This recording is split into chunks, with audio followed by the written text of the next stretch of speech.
இப்போ ஒரு சில ஜாதகத்துல சொல்லுவாங்க, ஆல்ரெடி கல்யாணம் ஆன ஒரு பொண்ண தான் நீங்க கல்யாணம் பண்ணணும் ஆமா, அப்படின்ற மாரி ஆமா, ஆமா, சொல்லியிருப்பாங்க. ஆமா.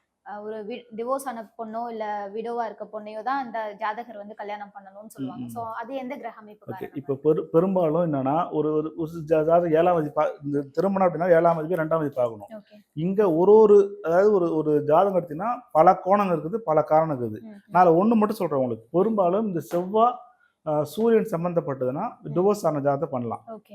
அது ஒண்ணு ஒண்ணு பார்வையா இருக்கலாம், ம், இல்ல இணைவா இருக்கலாம். இது வந்து இந்த 7ஆம் இடத்துக்கும், 2ஆம் இடத்துக்கும் சம்மந்தப்பட்டது அப்படின்னா, ம், ம், அவர் வந்து டிவோர்ஸ் ஆன பெண்ண திருமணம் பண்றது, ம், ம். இல்ல விடோவ திருமணம் பண்றது நல்லா இருக்கும் அது. ஓகே. ஸோ இந்த இணைவு இருந்து, ம், ம், இந்த 7ஆம் அதிபதி கெட்டு இருந்ததுன்னா, ம், அப்படிதான் அமையும். ம், என்னன்னா, உங்கள கட்டிக்க போறவனுக்கும் அந்த ம். அமைப்பு அங்க இருக்கும்.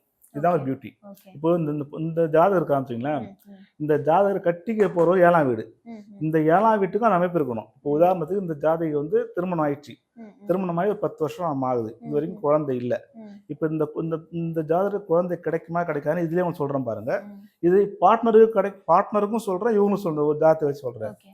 இப்ப குழந்தை அப்படின்னா 5ஆம் பாவகம். ம், இப்போ ம், இந்த இந்த இதுக்கு 5ஆம் பாவகம் இது ம், மகர வீடு. ம், இப்ப இங்க சனியும் ராகு இருக்காரு. இப்ப இந்த ஜாதகருக்கு குழந்தை தடைன்றது இங்கேயே காட்டிடுச்சு. ம். ஓகேங்களா?